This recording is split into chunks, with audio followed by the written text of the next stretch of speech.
A millionaire threw away his newborn son, ashamed of how the baby was born. He thought no one would ever find out.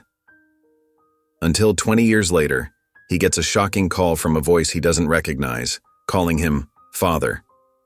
The man on the line knows everything, his secrets, his crimes, even what he did that stormy night by the river. And now the son he left for dead has returned, with one question that could destroy everything. What does he want? And will the truth finally bring justice or ruin them both forever? Before we get into the story, comment below where in the world you are watching from today. And if you like this story, don't forget to subscribe. The rain drummed against the roof of the black Mercedes, creating a steady rhythm that did nothing to calm Christopher Wexler's nerves. He sat in the back seat, his usually composed demeanor betrayed by the constant checking of his watch, a timepiece worth more than most people's monthly salary.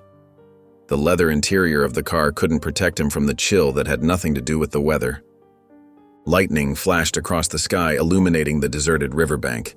Christopher's fingers drummed against his knee, his other hand clutching his phone so tightly his knuckles turned white. The screen remained dark. No messages, no calls, no traces of what was about to happen. "Where is he?" Christopher muttered to himself, his breath fogging up the window. The wipers swept back and forth, fighting a losing battle against the downpour. A figure emerged from the darkness, hunched against the rain. Christopher's breath caught in his throat as he recognized Dane's familiar silhouette. In his arms was a small bundle, wrapped in what Christopher knew to be the finest Egyptian cotton money could buy.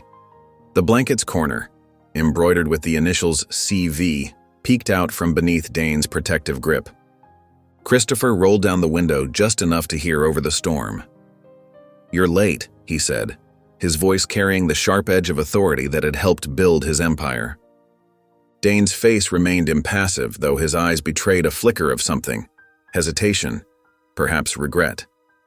The bundle in his arms stirred slightly, and a tiny hand emerged from the blanket's folds.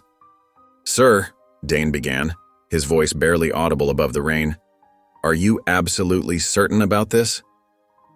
Christopher's jaw tightened. "We've been through this. It needs to be done. Now." His words carried the weight of countless boardroom victories, of deals sealed with ironclad certainty. But something in his throat caught just for a moment.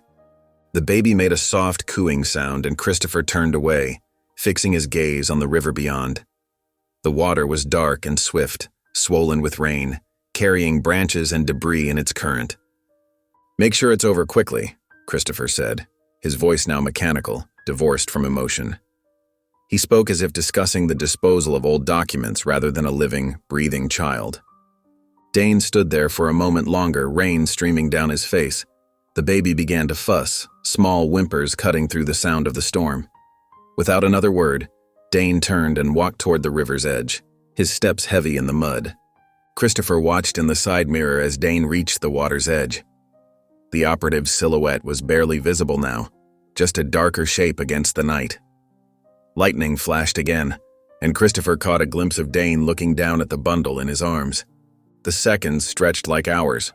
Christopher's hand moved to the window switch, tempted to roll it down, to say something, but he stopped himself. His empire hadn't been built on second thoughts or weak moments of conscience. In the distance, Dane's arms extended over the water. There was a pause, a moment of hesitation that seemed to stretch into eternity. Then, the bundle was released, caught immediately by the river's hungry current. Christopher didn't look back. He couldn't. Instead, he pressed the intercom button. "Drive," he commanded, and the car pulled away from the riverbank, tires spinning slightly in the mud before finding purchase. As they merged onto the main road, Christopher finally allowed himself to breathe. He pulled out his phone, deleted a series of messages, and then stared at his reflection in the dark screen.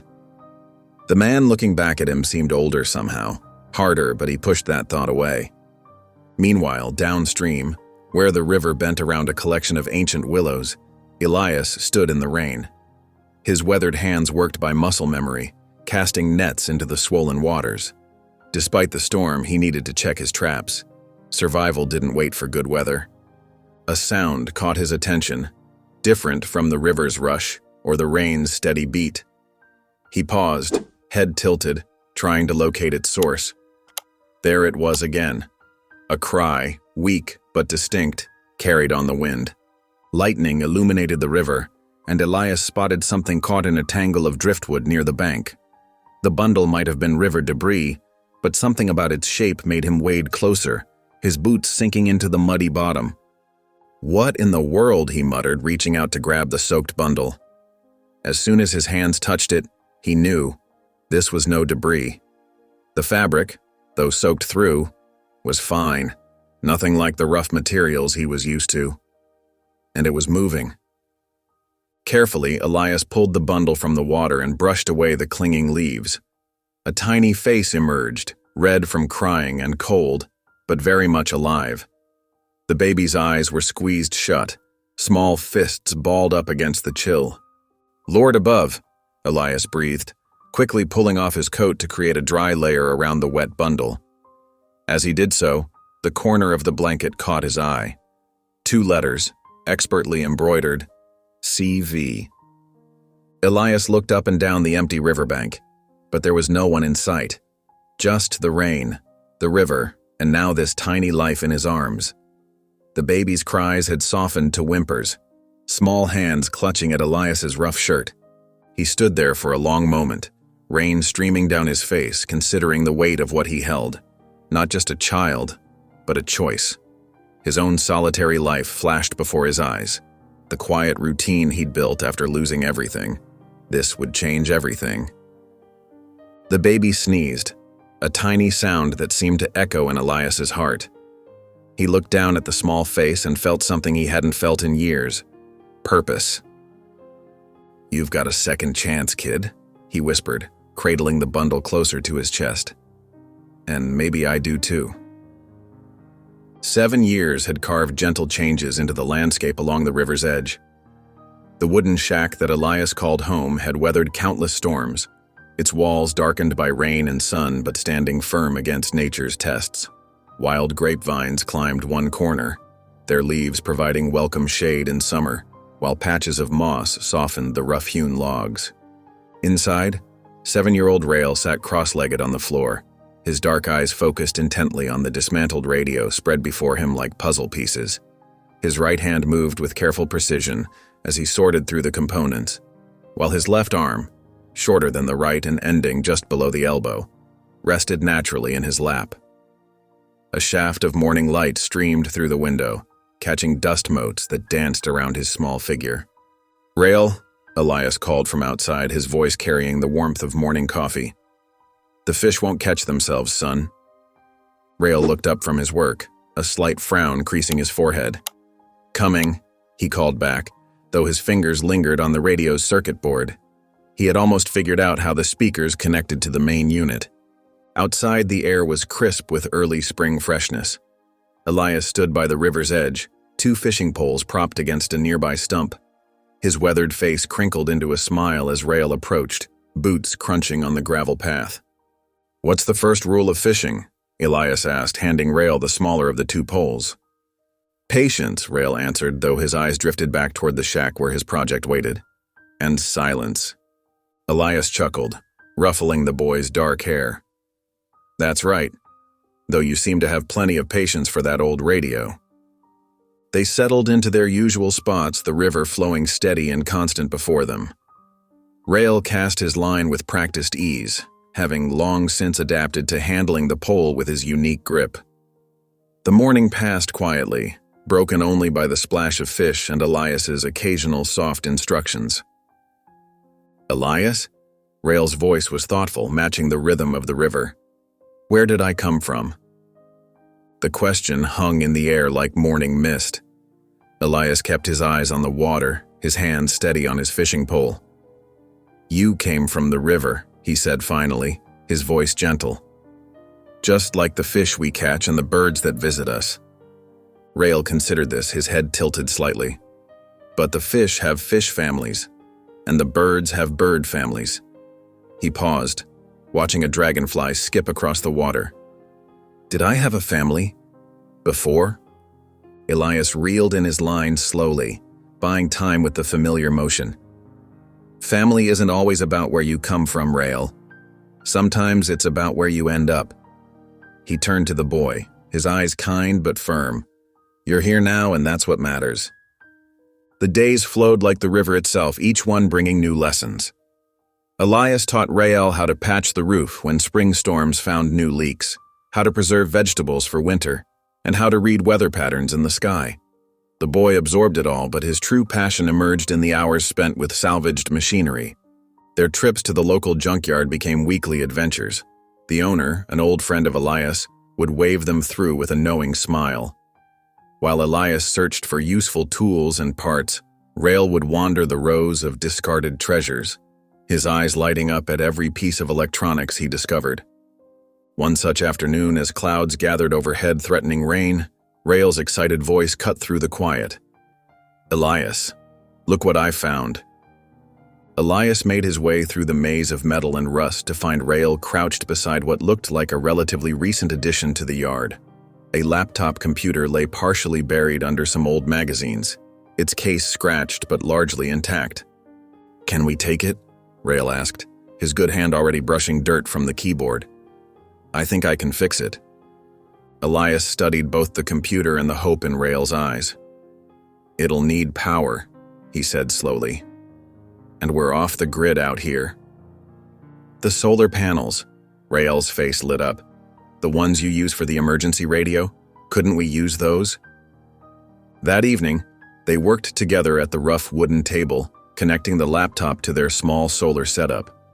Elias handled the heavier tools, while Rael directed him with surprising technical knowledge gleaned from his hours of studying salvaged electronics. When the screen finally flickered to life, Rael's smile illuminated the dim cabin more brightly than their old kerosene lamp. The boy had already found a box of old computer program CDs in the junkyard, and now he carefully inserted one into the laptop's drive. Rain began to fall outside, drumming a steady rhythm on the tin roof. Rael wrapped himself in his favorite blanket, the same one Elias had found him in, though now faded and patched. The screen cast a blue glow across his fascinated face as lines of code scrolled past. Elias? Rael's voice was quiet but filled with wonder. Do you think I could talk to the outside world? Elias looked up from where he was mending a net by the fire. In the boy's eyes, he saw a hunger for knowledge that went beyond their quiet life by the river.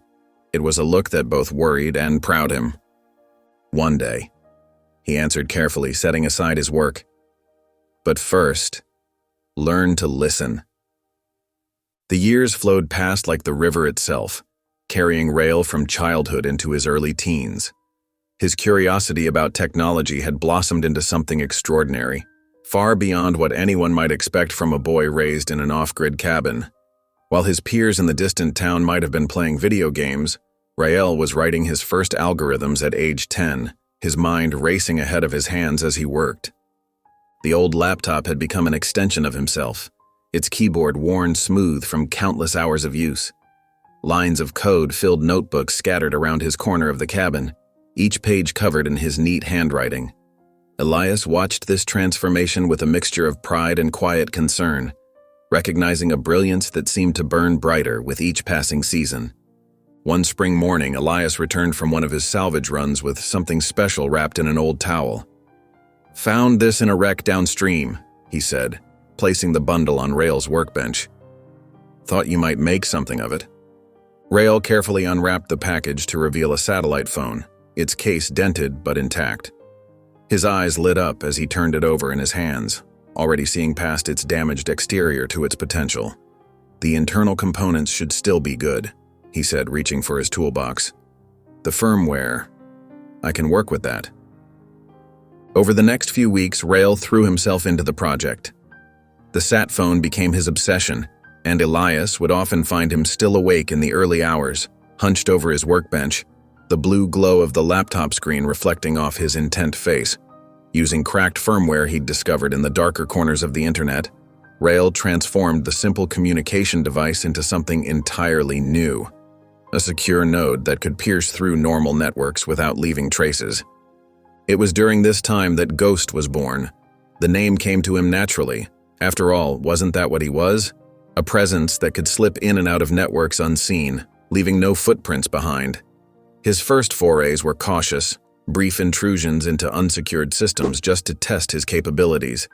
Each successful connection taught him something new, and his confidence grew with his skill. The cabin's interior gradually transformed into something that looked more like a tech workshop than a rustic shelter.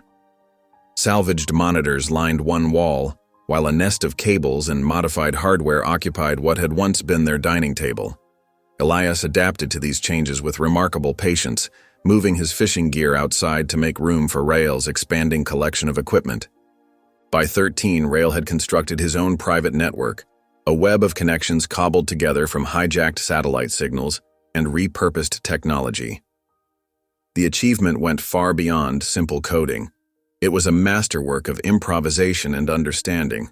He spent hours in darknet chat rooms, absorbing knowledge from black hat hackers who never suspected they were teaching their craft to a teenager in a riverside cabin. "You're sure this is safe?" Elias would ask, watching Rael navigate through layers of encryption with casual ease. "Safer than walking into town," Rael would reply, his fingers never pausing on the keyboard. "Nobody knows who I am. I'm just a ghost in their machines." The truth of his origins remained a mystery that lurked in the background of his digital explorations. Sometimes, late at night, he would catch Elias looking at him with an expression that seemed heavy, with unspoken words. But Rael had learned early that some questions led only to gentle deflections, so he buried his curiosity in code instead. It was during one of his deeper dives into old telecom archives that he found it. The file name caught his eye immediately: vxpurge_001.avi. The video was corrupted, its data fragmented across multiple servers, but something about those letters, VX, tugged at his attention like a splinter in his mind. Recovering the file became his new mission. For days, he pieced it together, writing custom programs to rebuild the damaged sections. Elias noticed his increased intensity but didn't pry, simply making sure fresh coffee appeared at Rael's elbow when needed. Finally, late one night when the cabin was quiet except for the hum of electronics, the video played. The footage was grainy, obviously from a security camera, but clear enough to show a luxury car parked by a riverbank. A man in an expensive suit stood at the water's edge, his face difficult to make out in the poor lighting. In his arms was a bundle, a baby wrapped in what looked like a high-end blanket. Rael's breath caught in his throat as he watched the man release the bundle into the dark water. The baby, himself, he realized with growing horror, disappeared into the current. The man returned to his car without looking back and the video ended. With trembling hands, Rael replayed the footage, focusing on the blanket. There, just visible in one frame, were two embroidered letters: CV. The same letters he'd seen countless times on the old blanket Elias kept carefully stored away, the one he'd occasionally catch glimpses of when his adoptive father thought he wasn't looking. "Elias?" His voice cracked as he called out, knowing the old man would still be awake. Elias appeared in the doorway, took one look at the frozen image on the screen, and his weathered face seemed to age another decade. "You found it then?" "Who is he?" Rael demanded, pointing at the blurry figure in the suit. "Who would—" He couldn't finish the sentence. Elias moved slowly to sit beside him, his eyes fixed on the screen with a mixture of sadness and old anger. "I never knew who he was," he said quietly. "But you were meant to die that night." For 3 days after discovering the video, Ghost barely moved from his workstation. Empty coffee cups and half-eaten sandwiches that Elias left for him piled up around his keyboard, the crusts growing stale in the cool basement air. His eyes burned fierce and red from staring at screens, but he couldn't stop. The grainy footage of that night played on a loop in one corner of his monitor while he worked, each frame a reminder of why sleep could wait. "You need rest," Elias said, placing a gentle hand on his shoulder. The concern in his voice was thick, matching the worry lines creasing his weathered face. Ghost shrugged it off, his shoulders tense. "I need answers." He'd already started running the video through every enhancement tool he could find or create, the soft whir of computer fans his constant companion. AI-based facial reconstruction software, originally designed for law enforcement, became his primary weapon. Ghost had modified it, spending countless hours pushing its capabilities beyond their intended limits. Frame by frame, pixel by pixel, the blurry face began to take shape, like a photograph slowly developing in darkroom chemicals. The first clear image made his heart stop dead in his chest. Those sharp features, that confident stance, the cold calculation in those eyes. He'd seen this face before. It was plastered across tech magazines and business journals, always wearing that same practiced smile. Christopher Wexler, CEO of Wexler Technologies, stared back at him through time. Ghost's hands trembled as he pulled up article after article, his fingers dancing across the keyboard with desperate energy. Wexler Technologies dominated the global cybersecurity market, their reach extending into every corner of the digital world. Their software protected governments, corporations, and millions of private users, a shield against the darkness of cyberspace. The company was worth billions, and at its helm stood the man who had tried to murder his own infant son in the dead of night. "My father," Ghost whispered, the words tasting like poison on his tongue. He touched his underdeveloped left arm, fingers tracing the twisted muscle and scarred skin, a permanent reminder of that night in the river. The irony wasn't lost on him. The man who'd tried to drown him now made his fortune keeping others safe, playing protector while hiding his own murderous past. Elias found him late that night, surrounded by virtual walls of information that cast a blue glow across his gaunt face. Financial records, board meeting minutes, scandal cover-ups, private emails. Ghost was building a digital portrait of Christopher Wexler's life piece by meticulous piece. "He likes his coffee black 3 cups before noon," Ghost said without looking up, his voice mechanical and distant. "He wears custom suits from a tailor in Milan, always dark colors, always perfectly pressed. He has a private chef but prefers cheap hamburgers when no one's watching, usually from that little place 2 blocks from his office. He's afraid of flying but won't admit it, so he drinks exactly 2 fingers of whiskey before every flight. Always Macallan 18, always neat." "Son," Elias started, but Ghost cut him off with a sharp gesture. "Don't call me that." His voice was sharp enough to cut glass. "I'm nobody's son." The obsession grew deeper with each passing day.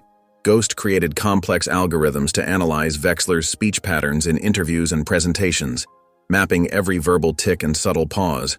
He tracked the CEO's digital footprint across continents, building a detailed map of habits and weaknesses.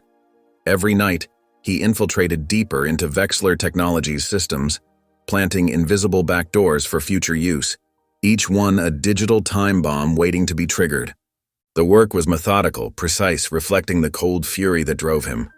Ghost wrote code that would lie dormant in Wexler's networks, undetectable by even their best security measures. Each line was a potential weapon, carefully crafted and tested, waiting to be activated. He worked with surgical precision, leaving no trace of his presence in their systems.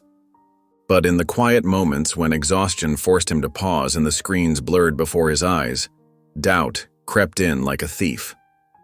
Ghost stared at his reflection in the dark screen, a thin teenager with serious eyes and hollow cheeks, nothing like the polished billionaire who shared his DNA. Was revenge really the answer? Would destroying Wexler make anything right? Or would it just create another monster? "You're not eating," Elias observed one evening, setting down a plate of fresh fish that filled the room with a tempting aroma. Steam rose from the perfectly cooked fillet, carrying the scent of herbs and lemon. Ghost looked up from his screens, blinking as if waking from a trance. "I found something interesting. Every year on my birthday, he makes a large donation to a children's hospital. Anonymous, but I traced it. $500,000 like clockwork." "Guilt, maybe," Elias suggested, pulling up a chair beside him. "Or PR." Ghost's voice was bitter as winter wind. "Everything he does is calculated for maximum effect. The charitable giving, the public speeches about ethics and responsibility. It's all part of his image. A carefully constructed facade hiding the monster underneath." He pulled up another window, showing a live stream of a packed auditorium. Christopher Wexler stood on stage, commanding attention in an expensive suit that Ghost knew cost more than most people made in a month. His presence was magnetic, drawing all eyes to him as he paced with practiced confidence. The caption read, TED Talk, Ethics and Technology, Christopher Wexler on Building a Safer Digital Future. Technology without moral guidance is a weapon, Wexler was saying, his voice smooth and confident, filling the room with false sincerity. At Wexler Technologies, we believe in protecting people, in standing guard against those who would use our digital world for harm. Ghost's laugh was hollow, echoing in the basement room. Protecting people, right? His fingers moved to his keyboard, opening a black terminal window. The cursor blinked steadily, like a heartbeat in the dark, waiting. On screen, Wexler continued his speech about ethics and responsibility, each word dripping with hypocrisy. Ghost watched his biological father work the crowd, seeing the practiced gestures, the carefully timed smiles, the perfectly orchestrated performance. This man had built an empire on the promise of security while carrying the darkest of secrets, and now he dared to lecture others about morality. The terminal prompt glowed with quiet menace. VRoot greater than. Ghost typed a single line of code, each character another nail in Wexler's coffin. INITPHASEI. Let's see how ethical you really are, he whispered, and pressed enter. The command hung in the air like a death sentence, the beginning of an avalanche that would bury Christopher Wexler's carefully constructed world. The underground bunker hummed with the sound of servers and cooling fans. Ghost had transformed the space beneath Elias's old shack into a digital fortress, its walls lined with repurposed monitors and custom-built computer arrays. Stolen tech, all of it, but he preferred to think of it as redistributed resources. Above ground, the shack looked the same as always, weathered and humble. Below, it was anything but. Ghost sat in his chair, fingers hovering over his keyboard. The main screen showed a complex network map of Wexler Technologies' satellite infrastructure. At the center was Echo Grid, an aging node cluster that predated most of their current systems. His research had revealed its vulnerabilities, legacy architecture that hadn't been properly updated, just patched over with newer security layers. Time to peel back those layers, Ghost muttered, initiating his first sequence. Lines of code filled multiple screens as his custom programs began their work. Echo Grid's outer defenses were formidable, but Ghost had spent months studying them, learning their rhythms and weaknesses. The first firewall fell within minutes. Ghost's software mimicked authorized maintenance protocols, sliding through security checkpoints like a digital ghost. Each success triggered a small green light on his status board. He'd designed his interface to be elegant and efficient, unlike the cluttered systems most hackers used. His left arm ached. It always did during long sessions. The underdeveloped limb was a constant reminder of why he was here, what Wexler had tried to do to him. Ghost adjusted his position and pressed on. The deeper levels of Echo Grid security were more challenging. Ghost encountered AI-driven defense systems that adapted to his probes, forcing him to constantly modify his approach. But he'd prepared for this, crafted tools specifically for these obstacles. His programs danced through the digital maze, leaving no traces of their passage. "Come on," he whispered, watching as his infiltration software worked through the final encryption layer. "Show me what you're hiding." The screen flashed green. Access granted. Ghost allowed himself a small smile as data began flowing onto his drives. Years of archived Wexler tech files, board meeting minutes, financial records, internal communications. He set up filters to sort through the flood, targeting specific keywords and date ranges. The first red flag appeared within hours. Ghost leaned forward, eyes narrowing as he read through a series of encrypted emails between Wexler and his head of security. They discussed something called Project Nightshade, a Black Ops program developing aggressive cyber warfare tools. The language was careful, corporate, but the implications were clear. They were testing these tools on unwitting subjects. More documents emerged. Financial records showed massive bribes disguised as consulting fees, paid to government officials and regulatory bodies. Internal memos detailed how Wexler had systematically undermined competitors through digital sabotage, all while maintaining his public image as a champion of cybersecurity ethics. Ghost compiled the most damaging files, organizing them into a comprehensive package. He'd already identified his targets, 3 respected investigative journalists known for exposing corporate corruption. Using a series of anonymous relays, he prepared the data for transmission.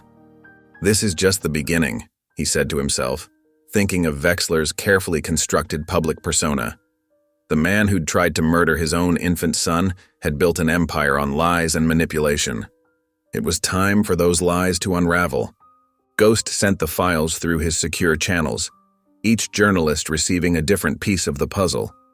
He included enough supporting evidence to make the stories credible while protecting his sources and methods. Then he sat back and waited. The response came faster than even he'd expected. Within days, headlines began appearing. Vexler Tech accused of illegal surveillance program, and leaked documents reveal corporate espionage at tech giant.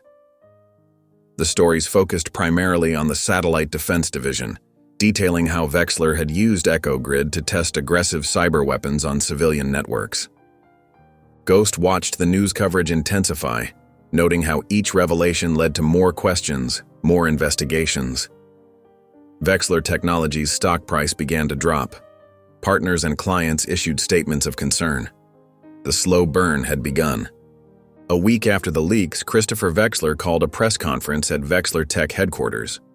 Ghost watched the live feed on his main screen, studying the man who had tried to end his life before it had properly begun. Vexler looked immaculate as always in his tailored suit, but Ghost noticed small signs of strain, a tightness around his eyes, a slight tension in his jaw. "These allegations are completely unfounded," Vexler began, his voice steady and authoritative. Vexler Technologies has always operated with the highest ethical standards. A reporter cut him off. "Mr. Vexler, how do you explain the documented payments to foreign officials detailed in the leaked files?"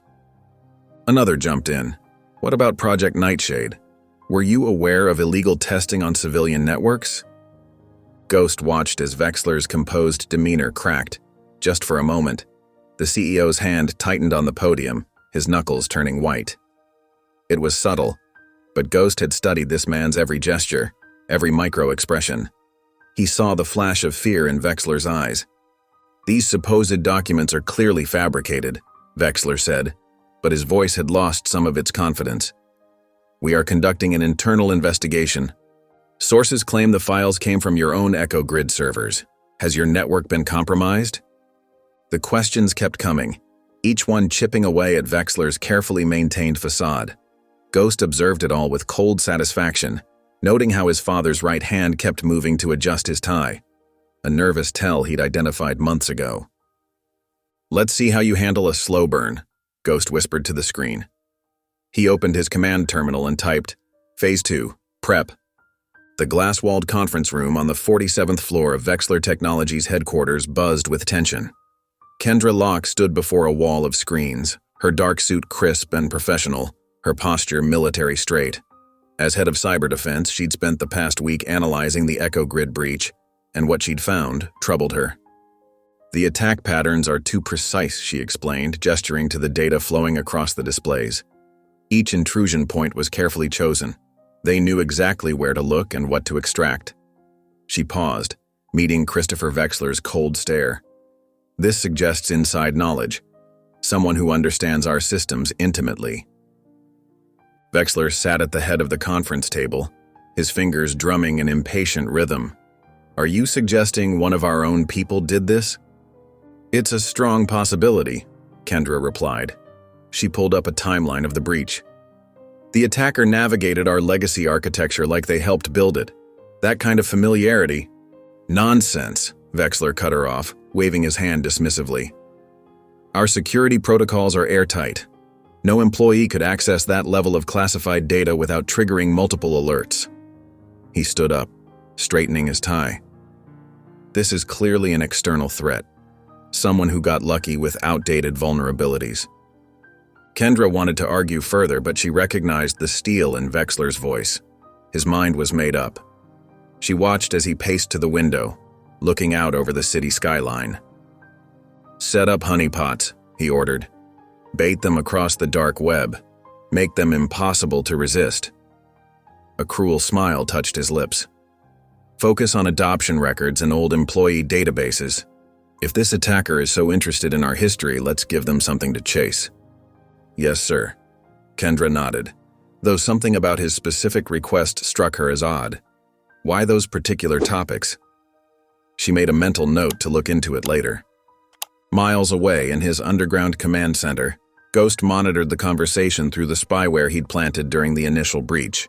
His screens showed multiple angles of the conference room, along with real-time audio. He smiled at their predictable response. Within hours, Ghost's systems detected the first honeypot.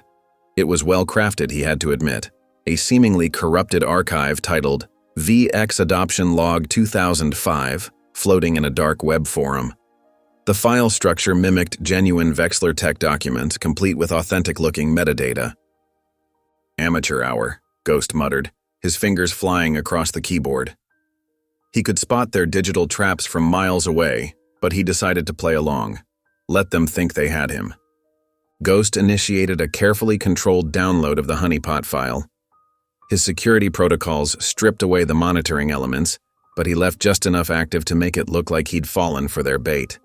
As he sifted through the false adoption records, he was already embedding his own surveillance tools into their tracking system. The fake documents were elaborate. Years of adoption proceedings, medical records, and legal paperwork. Ghost had to admire the attention to detail. They'd even included fabricated DNA test results and social worker reports, but it was all too clean, too perfect. Real records had inconsistencies, human errors, coffee stains on the scanned pages. His monitors showed increased activity in Vexler's cyber defense department. They thought they had him. Ghost switched to a live feed of their security operations center, where Kendra Locke was coordinating the response team. "Target has accessed the primary honeypot," one analyst reported. "Tracking protocols are active." "Good," Kendra replied, studying her screens. "Let's see where this leads." Ghost allowed himself a small laugh. They were following breadcrumbs he'd intentionally left, digital footprints that led nowhere. Meanwhile, his own surveillance was spreading through their network like a silent tide. 3 days later, Ghost sat monitoring another strategy meeting in Vexler's office. The CEO paced behind his desk, his usual composure cracking. The stock price had dropped another 15%, and more damaging leaks had surfaced. "The honeypots aren't working," Vexler snapped at his security team. "He's either not taking the bait, or we're missing something." He ran a hand through his perfectly styled hair, messing it up slightly. "What does he want? Why these specific documents?" Kendra stood quietly in the corner, watching her boss unravel. She'd been reviewing the attack patterns again, and something wasn't adding up. The precision of the breaches, the targeted nature of the leaks. This wasn't just about causing damage. It felt personal. Vexler slumped into his chair, a rare moment of vulnerability. "Whoever he is," he muttered in frustration, "he wants something personal." In his bunker, Ghost zoomed in on Vexler's image, studying the face of the man who had tried to murder him as an infant. The high-definition display showed every line of stress, every flicker of fear in those cold eyes. "I want you to remember what you did," Ghost said coldly to the screen, his voice barely above a whisper. His left arm ached, a phantom pain that never truly went away. He touched the old blanket with the CV initials that hung on the wall beside his workstation, a constant reminder of the night that had shaped his entire existence.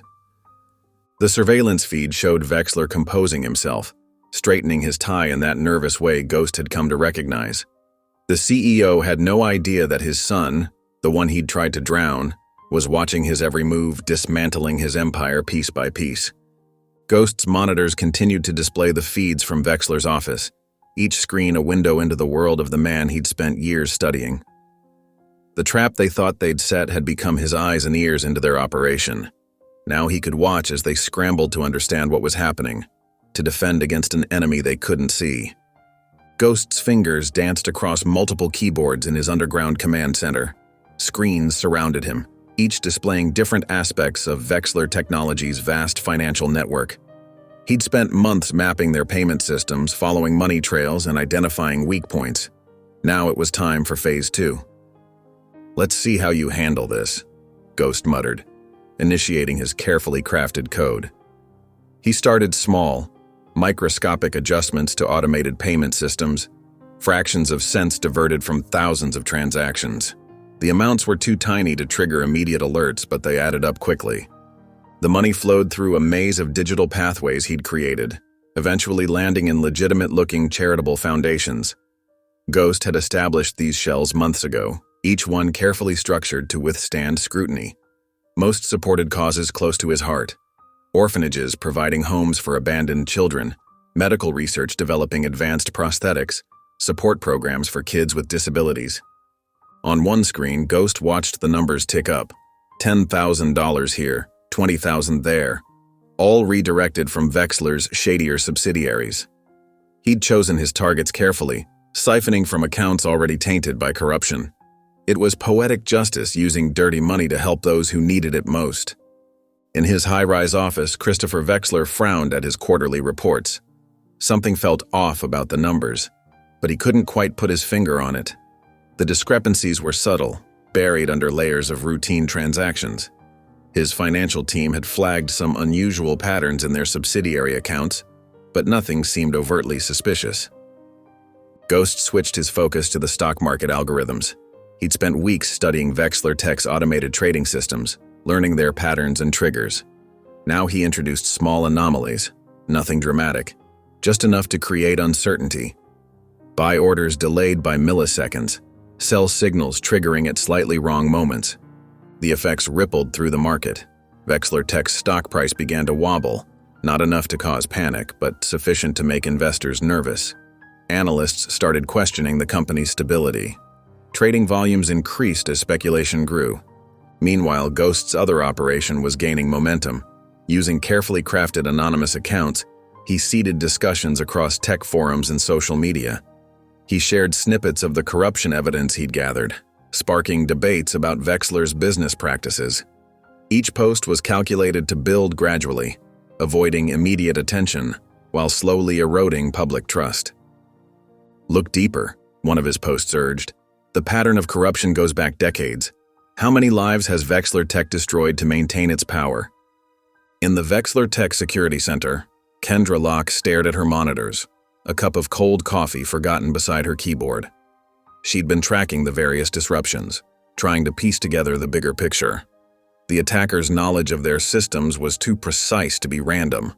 She pulled up records of former employees, focusing on those with deep technical expertise and possible grudges. But something didn't add up. The attacks felt too personal, too focused on Vexler himself rather than the company as a whole. "What are we missing?" she muttered, rubbing her tired eyes. Her screens showed the latest security logs, financial reports, and social media analyses. Patterns were emerging, but they led to more questions than answers. Ghost checked his countdown timer. The shareholders' meeting was about to begin, streaming live to investors worldwide. Vexler would be there, presenting his usual confident facade. The perfect moment to shake things up. In the Vexler Tech boardroom, Christopher Vexler stood at the podium, addressing the camera with practiced charm. "Despite recent market fluctuations, our core business remains strong," he assured the virtual audience.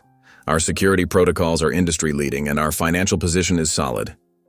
Ghost's fingers flew across his keyboard, executing the command sequence he'd prepared.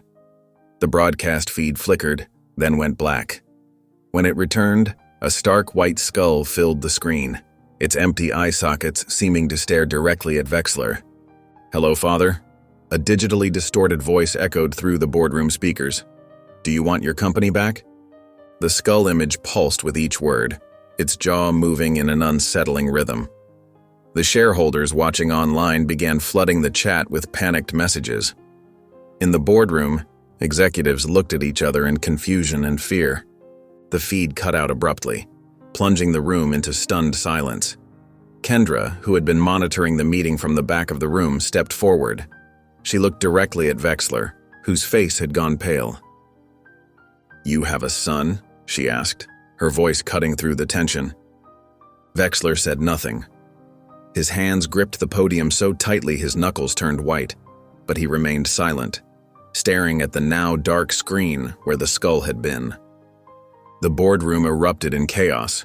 Board members demanded explanations, security personnel rushed to check the systems, and Wexler's personal assistant tried desperately to restore order. Through it all, Wexler stood frozen, his carefully constructed world beginning to crumble around him. In his bunker, Ghost leaned back in his chair, watching the pandemonium through his surveillance feeds. He touched the faded CV initials on his old blanket, a grim smile playing across his face. The game was changing now. No more shadows, no more subtle moves. He had announced his presence, and there was no going back. Morning sunlight crept over the high walls surrounding Wexler's mansion, but inside, darkness prevailed. Security teams had covered every window with blast-resistant film, turning the luxurious home into a fortress. In his private study, Christopher Wexler paced like a caged animal, his usually immaculate appearance showing signs of strain. "I want every record from 2005 pulled," he barked into his secure phone. "Medical files, travel logs, everything. And find Sandra. She must have survived somehow." His voice cracked slightly on the last word. Teams of specialists filled the mansion's rooms, their equipment creating a web of blinking lights and humming servers. Private investigators huddled over laptops, scanning old hospital records and property deeds. Biometric analysts ran facial recognition software against global databases, searching for any trace of Sandra Mitchell, the woman who had disappeared 18 years ago. In a corner of the study, a group of hired hackers worked to trace the skull broadcast's origin. Their screens showed lines of code and network maps, but every path they followed led to dead ends or false locations. Wexler stopped at his desk, picking up an old photo he'd pulled from his safe. In it, a young woman smiled at the camera, her hand resting protectively over her pregnant belly. With trembling fingers, he turned the photo over, reading the date, March 2005. "Sir," a security analyst called from the doorway, "we've found something in the old records. There was a payment made to a private operative named Dane shortly after the incident." Wexler's head snapped up. Find him now. Miles away, in his underground command center, Ghost monitored the chaos through hijacked security feeds. Multiple screens showed different areas of Wexler's mansion, while others displayed intercepted communications and search queries. He watched with clinical detachment as his biological father grew increasingly desperate. "You're looking in all the wrong places," Ghost murmured, noting how the search teams focused on recent digital trails while ignoring older, physical records. His fingers moved across the keyboard, maintaining his web of surveillance.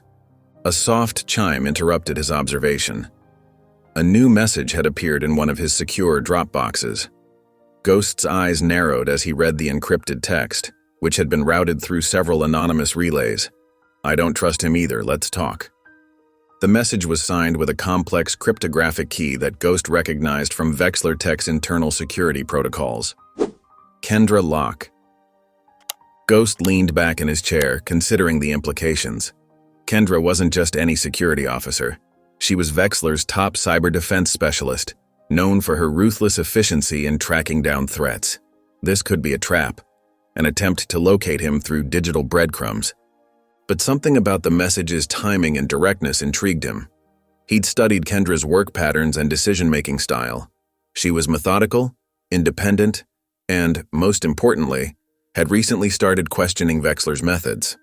Ghost pulled up a virtual machine, isolated from his main systems. He began constructing a new digital identity, Cypher, a darknet information broker with a carefully crafted history of small-time corporate espionage. Nothing too impressive, nothing that would raise immediate suspicion. Through this new persona, he crafted a response. "Trust is earned. Prove your value." The reply came quickly. "Check lot number VX-2005 on black market auctions. Bidding closes at midnight." Ghost verified the site, a known front for information exchange among corporate spies. He noted the reference to his birth year, but kept his reaction neutral. This could still be an elaborate ploy. As midnight approached, Ghost prepared multiple escape routes for his digital presence. He could sever all connections in microseconds if needed. The auction site loaded, showing various corporate secrets up for bid. Lot number VX-2005 appeared to be selling information about historical Vexler tech security protocols. Cypher placed a low bid. Moments later, a private chat window opened. Kendra. Interesting choice of target. Cypher. I go where the money is. Kendra. This goes beyond money. You're after something specific. Cypher. Aren't we all? Kendra. 2005 was an interesting year for Vexler. Lots of secrets. Cypher. Such as? Kendra. A missing woman. A private operative named Dane. A river. Ghost's hands froze over the keyboard. She knew. Somehow she'd pieced together fragments of the past that even Vexler's teams hadn't uncovered yet. Cypher. Dangerous knowledge. Kendra. Knowledge is power. Question is, what do we do with it? Cypher. We? Kendra. I've seen enough to know Vexler needs to fall, but it has to be done right. Cypher. Why should I trust you? Kendra. Because I found the original VX Purge video file in deep storage, complete, uncorrupted. I know what happened that night.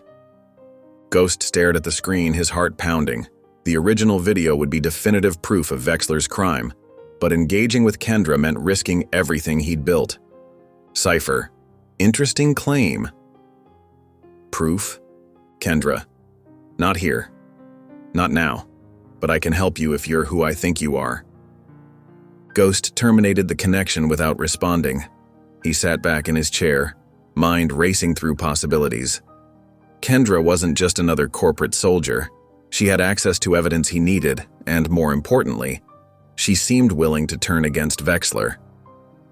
She's not just a pawn, he muttered to himself, studying her profile on one of his screens.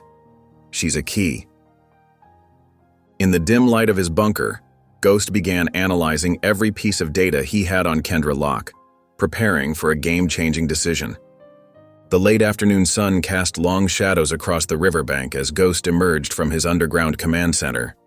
His muscles ached from hours hunched over keyboards, monitoring the frantic activity inside Vexler's mansion. The familiar crunch of gravel under his boots and the gentle sound of flowing water usually brought him peace. But something felt different today. Wrong. The old shack stood quietly against the darkening sky, its weather-worn walls holding steady as they had for decades. Ghost paused, noticing the unusual silence. Elias always had the radio playing at this hour, some old country station he'd managed to tune in despite their remote location. But today, there was nothing but the whisper of wind through the trees. "Elias?" Ghost called out, his pace quickening as he approached the door.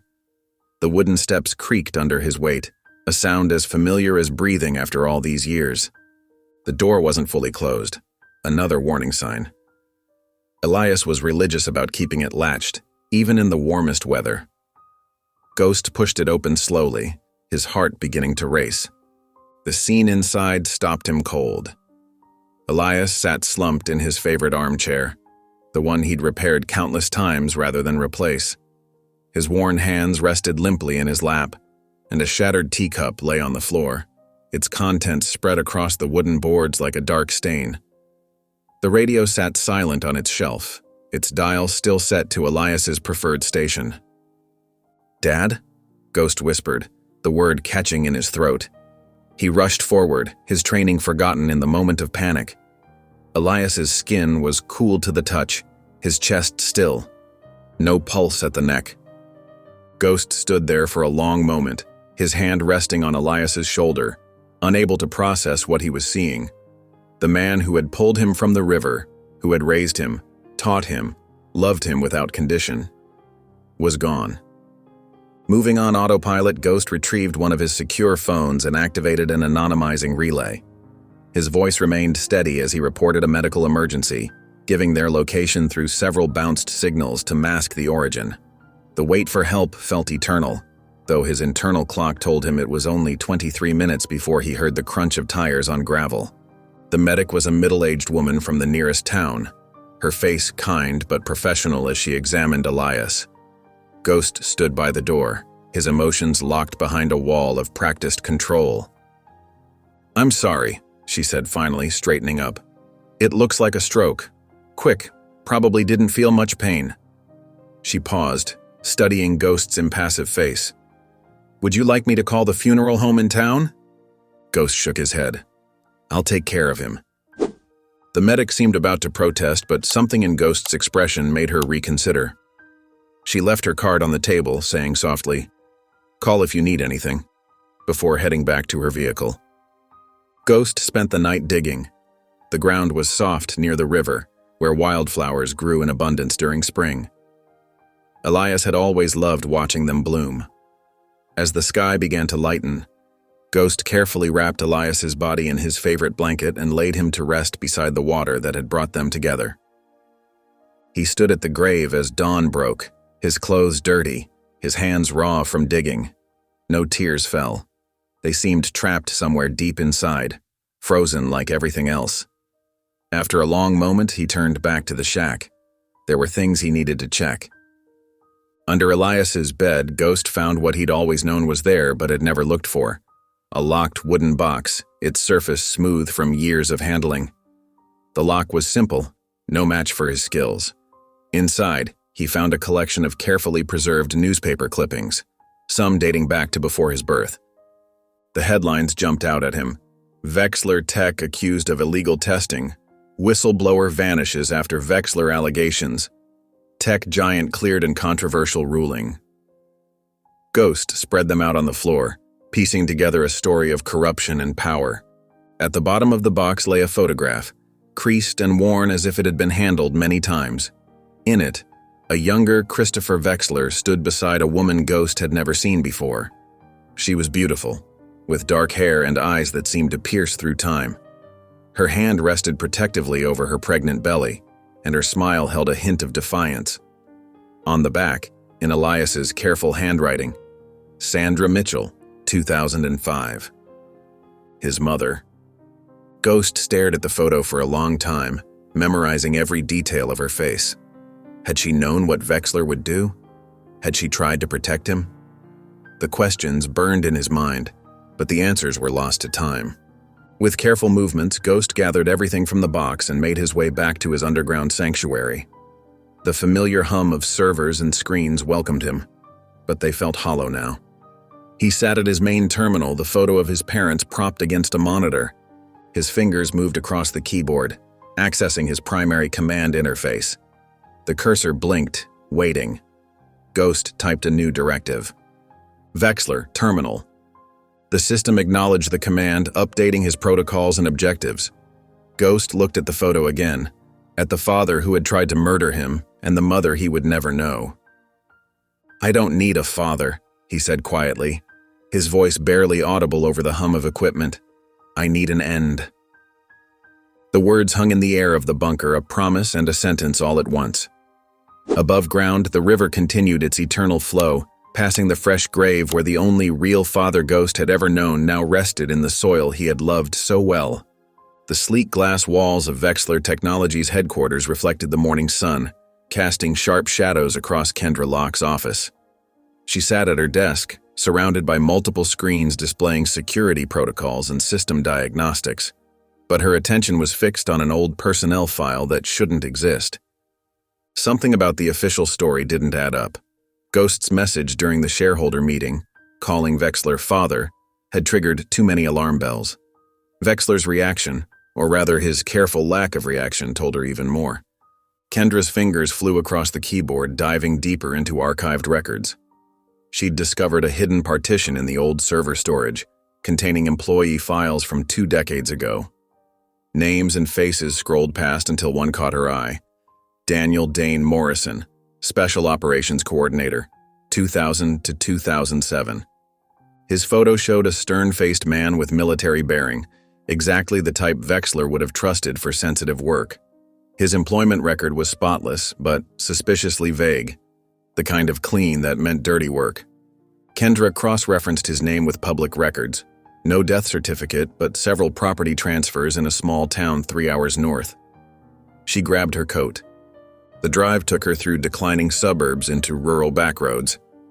Dane's house sat at the end of a gravel lane, small and well-maintained despite its age.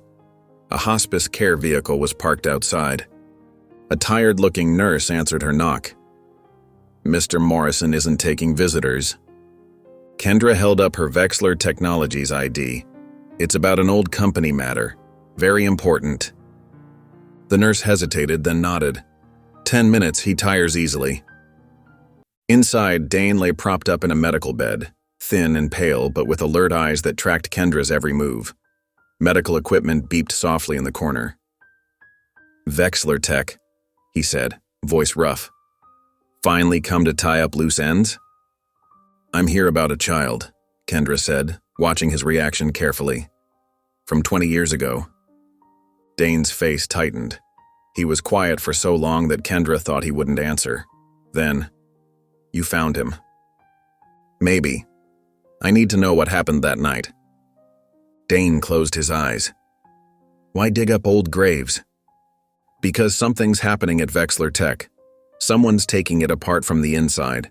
Someone who calls Christopher Vexler father." A harsh laugh turned into a cough. When Dane recovered, his eyes were sharp with interest. "Good. I've been waiting for this. Tell me everything." It was raining, dark, perfect night for making things disappear.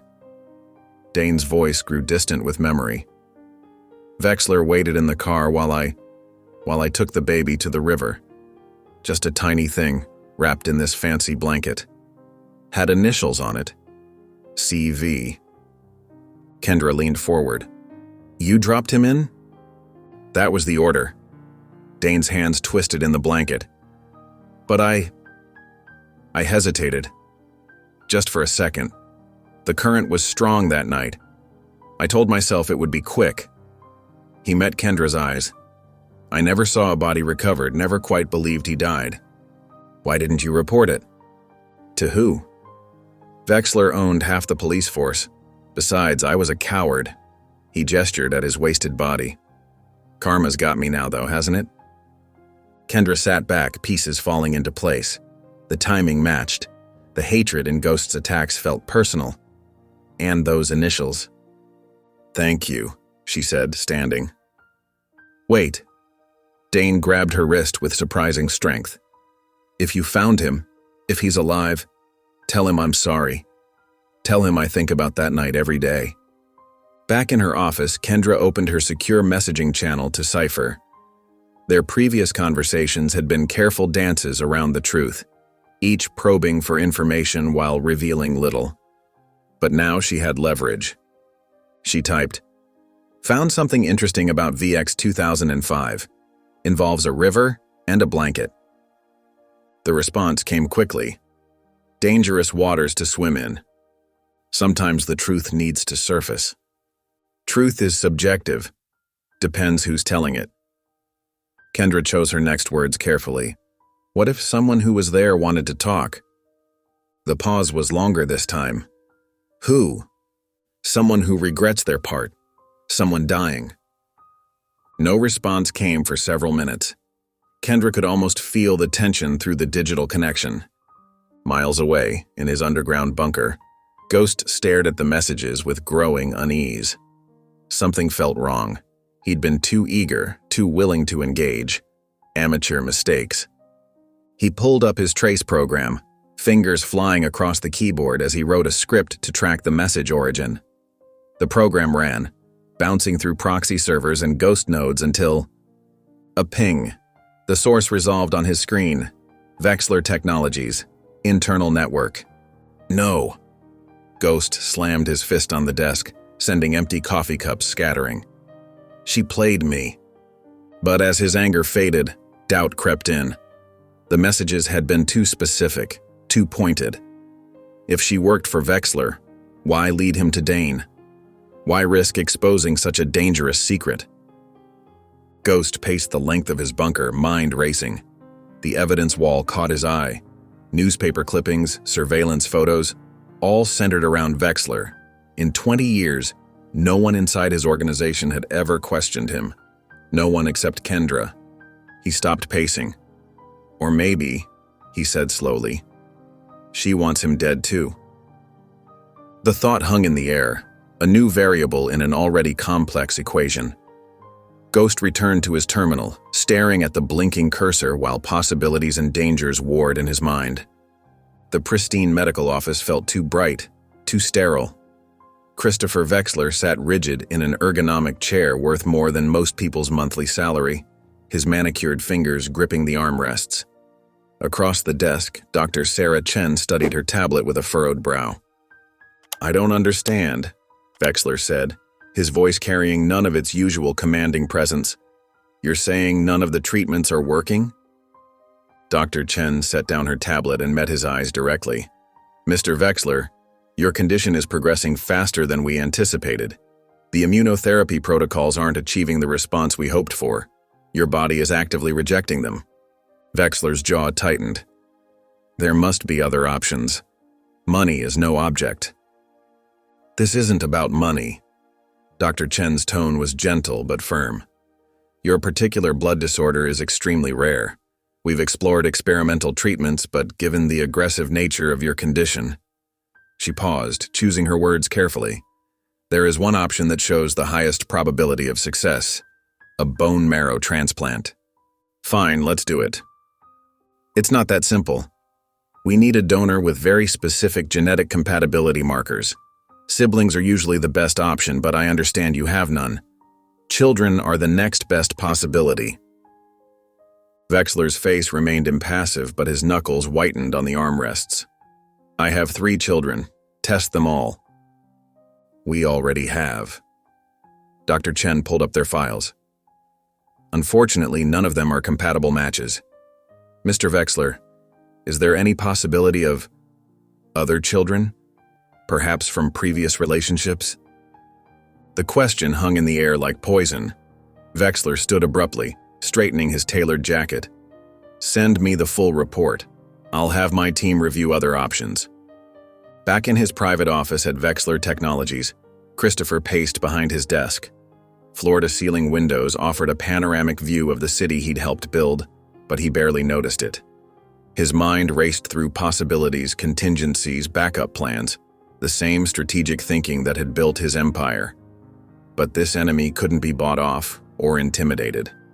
He pressed a button on his desk. "Get me the archived medical records from St. Mary's Hospital, 2005. Everything." Hours later, encrypted files appeared on his secure server. Vexler scrolled through them with trembling hands until he found what he was looking for: a birth record, followed by a death certificate. Both had been carefully manufactured 2 decades ago. But something made him dig deeper. He authorized a discrete DNA trace through medical databases, searching for any matches from that time period. The search ran for days. Then, on a quiet Sunday morning, a hit. Vexler stared at his screen, blood running cold. A partial DNA match from a rural medical clinic, dated 6 months after the river incident. The patient, a male infant with a congenital arm condition, brought in by a man named Elias. The child had survived. Vexler sat back, mind reeling. All these years he'd buried that night so deeply he'd almost convinced himself it never happened. Now, with death literally in his blood, the past had come back to haunt him. He began making calls, mobilizing private investigators while keeping shareholders in the dark. The company's stock was already volatile from recent cyber attacks. If word got out about his condition... A knock at his door interrupted his thoughts. Kendra Locke entered without waiting for permission, her face set in grim determination. "We need to talk," she said, closing the door firmly behind her. "I'm rather busy, Ms. Locke." "Yes, I imagined searching for your long-lost son would keep you occupied." Vexler's expression didn't change, but something dangerous flickered in his eyes. "Choose your next words very carefully." "I spoke to Dane Morrison." Kendra moved closer to his desk. "He's dying of cancer, so he had nothing left to lose. Told me everything about that night at the river." "Ancient history. Unfortunate, but..." The baby survived. Kendra's voice cut through his deflection. And now he's systematically dismantling your company. Ghost isn't just some random hacker. He's your son. Vexler stood slowly, menace radiating from his posture. If you're thinking of using this information for leverage… Leverage? Kendra laughed sharply. You don't get it. I'm not here to blackmail you. I'm telling you that I know, and if I figured it out, others will too. What do you want? The truth. For once in your life, face what you did. Vexler sank back into his chair, suddenly looking older. You have no idea what's at stake. I know you're sick, I know you need him. Kendra's voice softened slightly. But he deserves to know why you're reaching out. No more manipulation. After she left, Vexler sat in darkness as night fell over the city. His empire glittered below, but it felt hollow now. Everything he'd built, everything he'd sacrificed, and in the end, his life might depend on the child he'd tried to erase. With trembling fingers, he opened a secure channel and began typing. He routed it through his most sophisticated encryption protocols, knowing they probably wouldn't be enough. The message was simple. If you're reading this, I know who you are and I need your help. Miles away in his underground sanctuary, Ghost's systems lit up with alerts. A high-level intrusion attempt targeted his most secure node, but this wasn't an attack. It was a message. Ghost stared at the words on his screen, his father's desperate plea glowing in the darkness. His hands hovered over the keyboard, 20 years of pain and rage warring with something else, something he wasn't ready to name. The cursor blinked, waiting for his response. The underground bunker hummed with the steady drone of servers and cooling systems. Rael sat motionless in his chair, staring at the message that had appeared on his primary screen. The words seemed to pulse with their own strange energy. If you're reading this, I know who you are, and I need your help. Below it, a longer message detailed Vexler's condition. The rare blood disorder, the failed treatments, the desperate search for a compatible donor. Every word felt like a punch to Rael's stomach. Computer, replay message, full sensory analysis, he commanded, his voice barely above a whisper. The AI system dissected the video feed, breaking down Vexler's micro-expressions, vocal patterns, and physiological indicators. Rael watched as his father's face appeared in multiple panels, each highlighting different stress markers and emotional tells. Vexler looked tired, scared. His usual polished veneer showed hairline cracks. I know I have no right to ask this of you, the message continued. What I did that night? There's no excuse. But I'm willing to make it right. A public confession, full transparency about everything. The company, the assets, all of it. Name your price. Just give me a second chance. Rael played it again, and again. Each time he focused on different details, the slight tremor in Vexler's hands, the way his collar sat slightly askew, the shadows under his eyes that even expensive concealer couldn't fully hide. This wasn't the same man who had ordered a baby thrown into a river 20 years ago. Or was it? Run emotional pattern analysis, Rael ordered. Full spectrum scan against historical footage. Compare sincerity markers with known deception patterns. The AI worked silently, comparing thousands of data points from years of recorded speeches, interviews, and private meetings. Graphs and charts filled the secondary screens as the system built its assessment. Finally, the results appeared. Sincerity index, 72%. Manipulation, index 28%. Confidence rating, 89%. Rael leaned back in his chair, running his hand over his face. The numbers confirmed what his gut had been telling him. Vexler was mostly telling the truth. He was genuinely afraid. But there was still that percentage of calculation, of careful manipulation even in his moment of desperation. Elias's words floated back to him, from a conversation years ago when they'd found an injured fox in one of their traps. Rael had wanted to put it out of its misery, but Elias had carefully freed it instead. Mercy is not weakness, Elias had said. watching the fox limp away into the brush. But it is a choice, and sometimes the harder choice is the right one. Rael's fingers moved across the keyboard, typing out a single question. Would you have saved me if you knew I'd live to watch you beg? The response came faster than he expected. Wexler's face appeared on screen, looking even more haggard than before. I don't know, he admitted, and for once there was no attempt to soften the truth. I was a different man then, younger, colder, focused only on protecting what I'd built. He paused, swallowing hard. But I know I want to live now. You're the only one who can give me that. Rael stood up and paced the length of his bunker.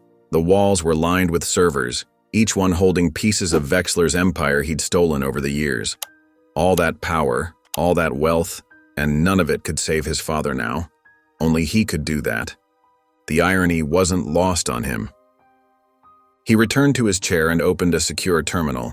His fingers flew across the keys, setting up a specialized program he'd prepared for Phase 3, the final stage of his plan. Originally, it had been designed as a killing stroke, meant to download and expose every last secret Wexler had buried. Now it might serve a different purpose. Timer set 72 hours, he commanded. The countdown appeared in the corner of his screen, numbers glowing a soft blue. He typed his response to Wexler, "You'll get your answer soon." Without waiting for a reply, Rael initiated Phase 3. Multiple progress bars appeared across his screens as his programs began their work. They slipped through Wexler's remaining security like ghosts, extracting everything. Private emails, offshore accounts, classified projects, personal medical records. Every dark secret and hidden sin. "Let's see what a legacy is really worth," he whispered, watching as the data poured in. The bunker's lights cast strange shadows on the wall as Rael sat back, his father's fate literally in his hands. The timer counted down silently in the corner, marking the seconds until he would have to make his choice. 72 hours to decide if vengeance was worth a man's life. 72 hours to choose between justice and mercy. 72 hours to determine what kind of person he wanted to be. The download continued, filling his drives with the true price of power. The soft blue glow of multiple monitors illuminated Ghost's underground sanctuary. The time display read 1 a.m., and the countdown timer for Wexler's ultimatum continued its steady march. 71 hours, 24 minutes remaining. Ghost's fingers danced across his custom keyboard, initiating the most ambitious phase of his plan yet. "Execute Phase 3, Full Exposure Protocol," he commanded softly. His voice activated additional security measures, unlocking encrypted drives and specialized infiltration tools he'd developed over years. Lines of code cascaded down his main screen as his attack programs deployed. These weren't simple viruses or brute force attacks. They were elegant, nearly invisible strings of code that could slip through the tiniest cracks in Wexler Tech's defenses. Like digital water finding its way through stone, they began seeping into the company's most secure servers. Ghost had designed them to mimic normal system processes, making them virtually undetectable. They moved through Wexler's network like shadows, accessing deeper and deeper levels of restricted data. Financial records, classified research files, and private communications began flowing into Ghost's secure storage drives. The first layer revealed a complex web of offshore accounts. Ghost's eyes narrowed as he tracked money flowing through shell companies in the Cayman Islands, Switzerland, and Singapore. Billions of dollars, carefully hidden from shareholders and tax authorities alike. "Show me where it all goes," he muttered, following the digital trail. His programs cracked open encrypted folders containing years of correspondence with foreign officials. The evidence was damning: systematic bribery to secure contracts, payoffs to bypass environmental regulations, and blackmail material used to silence whistleblowers. But that was just the surface. A heavily encrypted folder caught his attention. Project A, TLAS, Combat AI Integration. Ghost's decryption algorithms worked for several minutes before the files revealed their contents. His breath caught as he read through test logs and incident reports. The documents detailed experimental AI weapon systems tested in remote locations. Civilian casualties had been classified as acceptable collateral in the development phase. Ghost found footage of malfunctioning drones attacking residential areas, the incidents covered up through carefully constructed, technical failure narratives. "You really are a monster," Ghost whispered, his hand clenching into a fist. Deeper in the archives, he discovered files about psychological manipulation experiments. Vexler Tech had recruited test subjects from low-income communities, promising medical treatment, but instead using them to test behavior modification algorithms. The subjects were exposed to targeted digital content designed to alter their emotional responses and decision-making patterns. Ghost's programs continued their relentless invasion, breaking into a section of the network that used quantum encryption. Inside, he found a folder that made his blood run cold. Project HADES, Legacy Purge Initiative. The timestamp matched his birth year.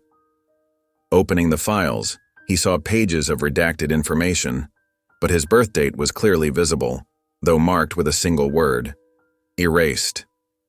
His hands trembled slightly as he bypassed the redactions. The truth emerged in cold, clinical language. Project HADES was a systematic program to eliminate all traces of unwanted heirs and potential claimants to the Vexler fortune. Ghost hadn't simply been abandoned. He had been deliberately targeted for elimination as part of a larger cleanup operation. The documents listed other subjects as well. Some were former partners who knew too much. Others were children born to mistresses who might have legitimate claims to the company. Each one had been dealt with through different means: arranged accidents, forced relocations, or simple disappearances. Ghost sat back in his chair, feeling the weight of this revelation. His existence wasn't just an inconvenience to Christopher Vexler. It was a loose end in a carefully managed program of hereditary control. His attempted murder hadn't been a moment of panic or weakness. It was a calculated business decision. "Computer, prepare media packages," Ghost commanded, his voice steady despite the rage building inside him. "Priority targets: Reuters, Associated Press, The Guardian, and all major financial news networks. Include full documentation chains and verification protocols." His system began compiling the evidence into organized, irrefutable packages.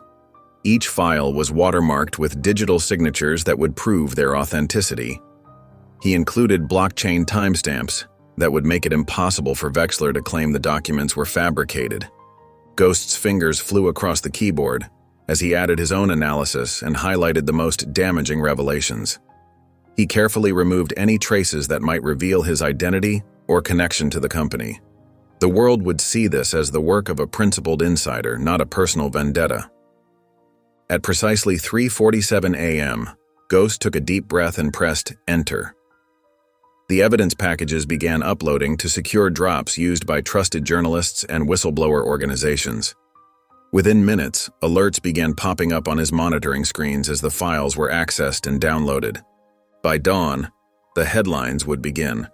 Ghost could already see them forming. Vexler Empire imploding. Insider saboteur reveals human rights violations.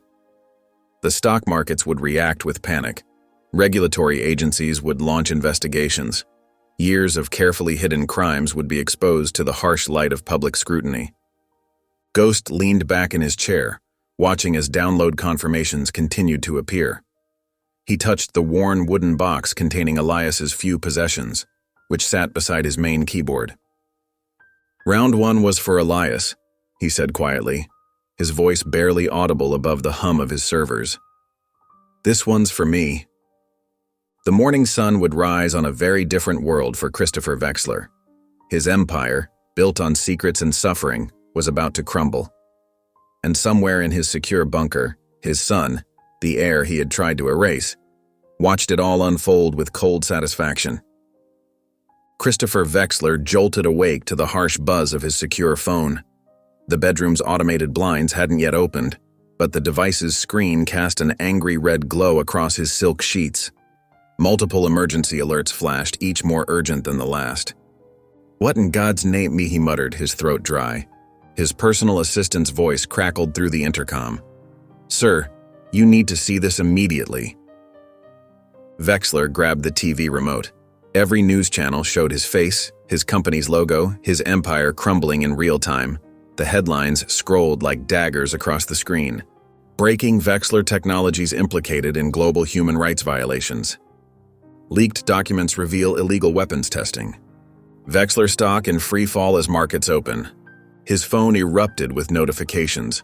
Board members demanding answers. Lawyers warning of impending investigations.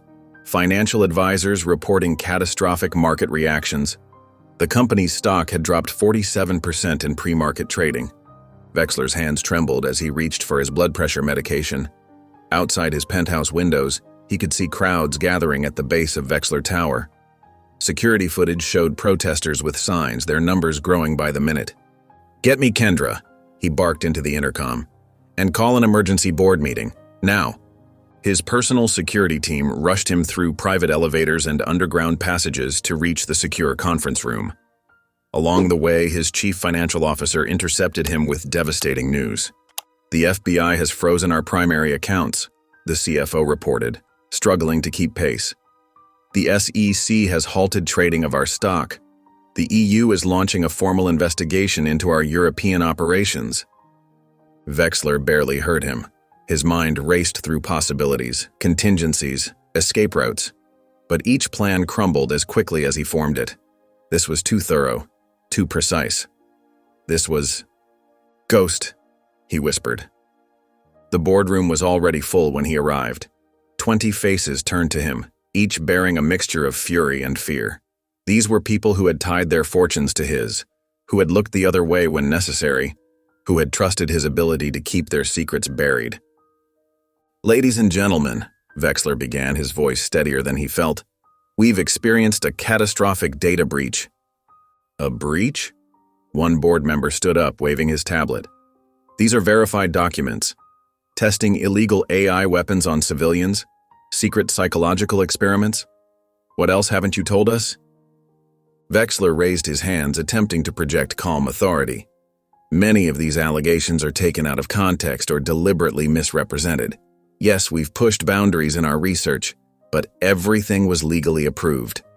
"By officials you bribed," another director interrupted. "It's all here, Christopher. Every payment, every cover-up." Kendra Locke sat silently at the far end of the table, watching. Her face revealed nothing, but her fingers moved subtly over her phone beneath the table. "The immediate priority," Vexler continued, "is containing this breach. Our technical teams are tracking the source. Legal is preparing responses. PR is crafting our message. We've weathered storms before." "Not like this," Kendra said quietly. All heads turned toward her. "This isn't a storm. This is an extinction-level event." She stood up, gathering her things. "And you still haven't told them why it's happening." "Sit down, Ms. Locke," Vexler ordered, but his voice cracked slightly. Kendra walked to the door, then turned back to face the room. "Ask him about Project HADES. Ask him about his legacy cleanup program." She left, the door closing softly behind her. The board erupted into fresh chaos, but Vexler barely heard them. His chest felt tight. The room seemed to spin slightly. Everything he'd built over 40 years was unraveling in a matter of hours. Across town, Kendra entered her private safe house, a small apartment registered under a false name. She activated a series of privacy protocols, then connected to a GhostNet proxy she'd identified as one of Ghost's potential monitoring points. Her message was simple: he's on the edge. One more push, he breaks.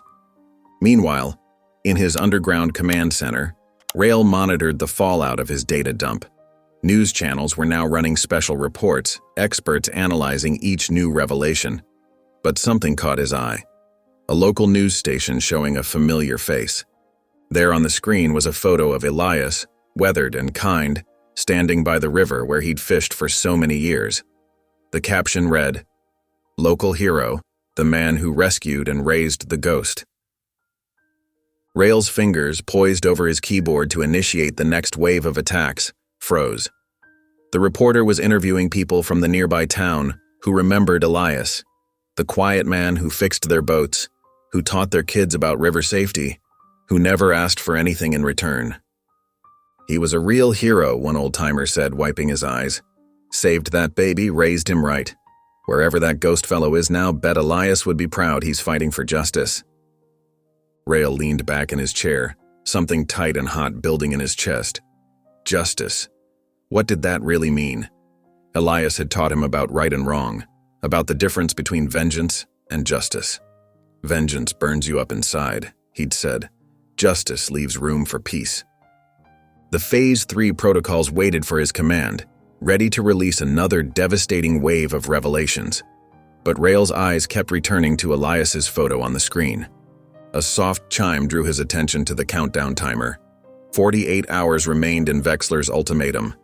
Beside his main monitor sat an encrypted medical file, Wexler's genome profile, sent by his desperate doctors. Rael opened the file, letting his medical analysis programs process the data. Within moments, the results appeared.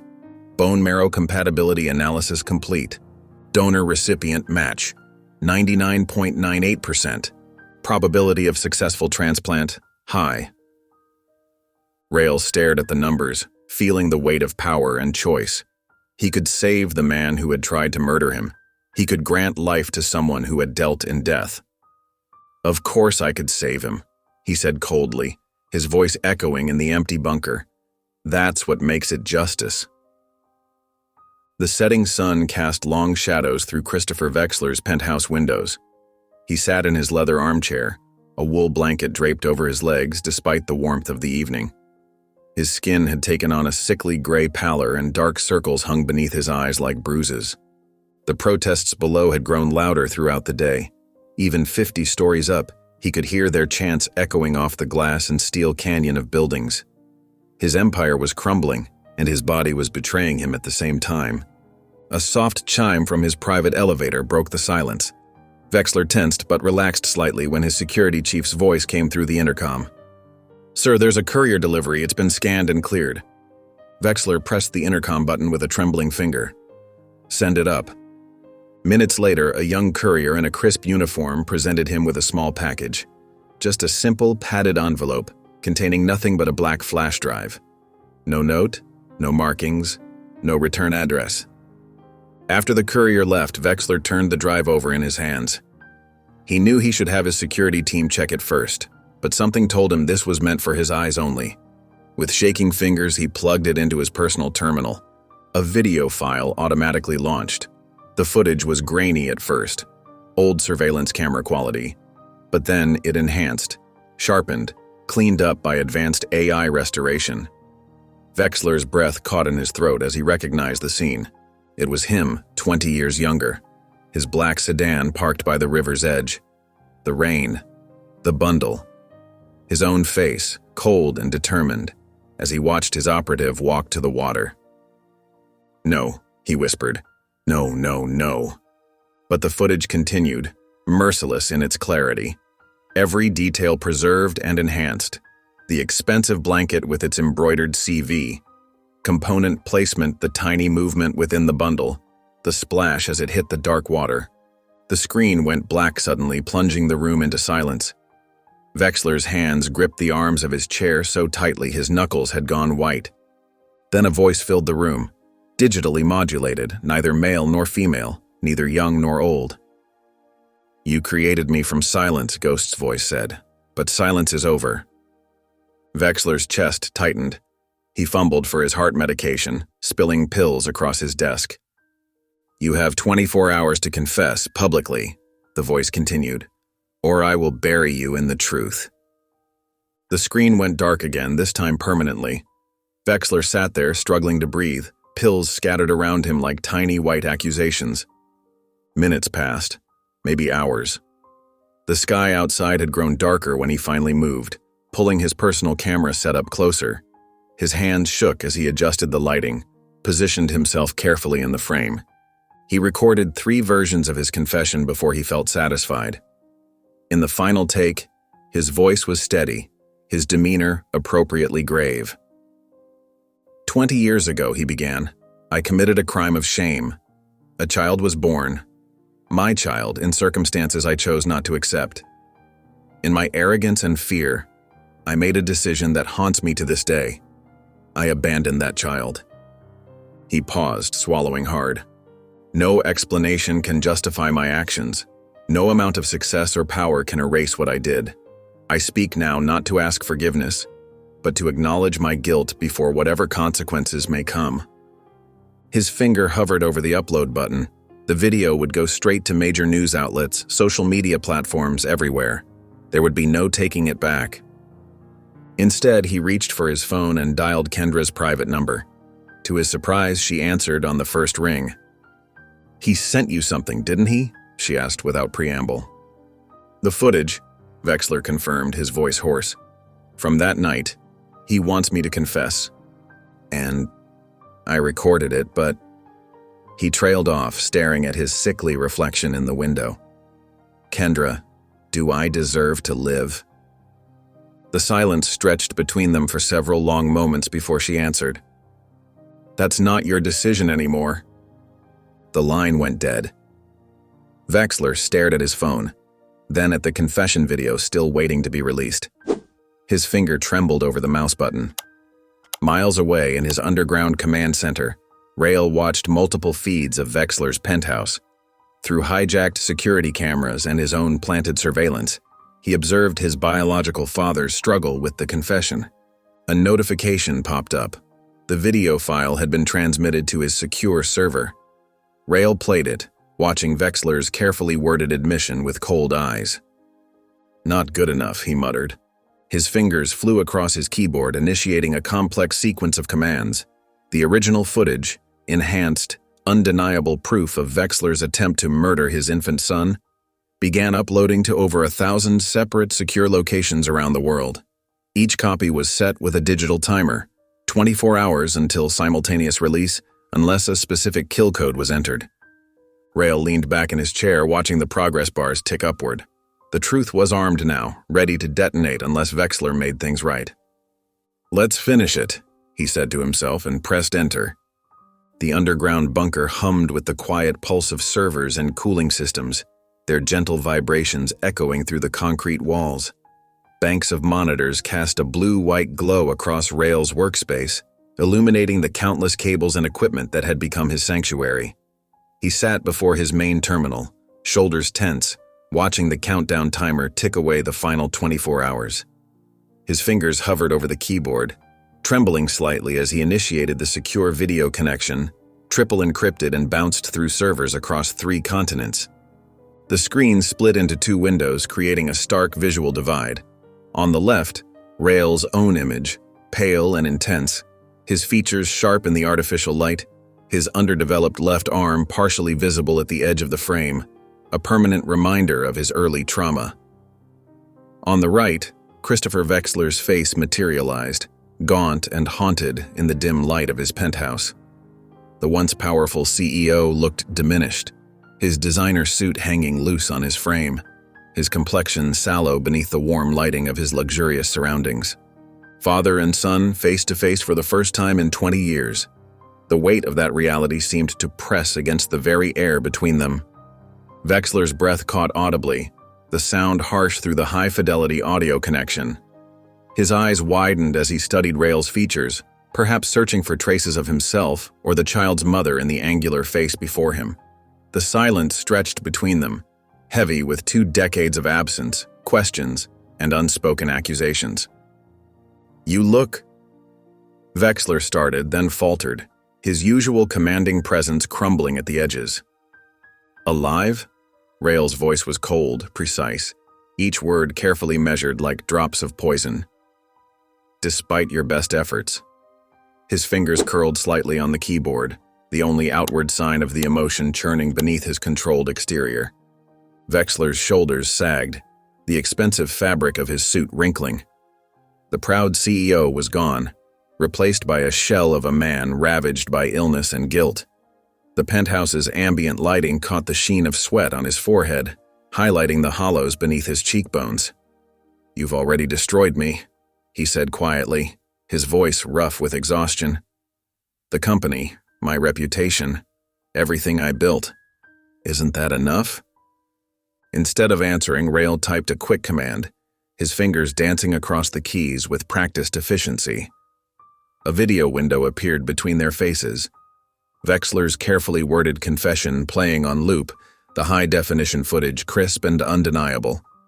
Another keystroke, and the enhanced surveillance footage of that rainy night overlaid it. The infant's bundle, wrapped in expensive hospital blankets, the river swollen with storm water, the splash that had been meant to end a life. The timestamp in the corner blinked accusingly. "Watch it," Rael commanded, his voice carrying the weight of 20 years of preparation for this moment.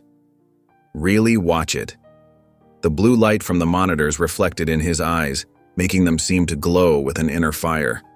Vexler tried to look away, his head turning slightly toward the panoramic windows of his penthouse, but Rael's voice cut through the air like a blade.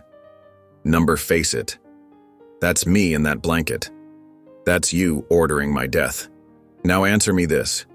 Would you let that child die again to save yourself now?"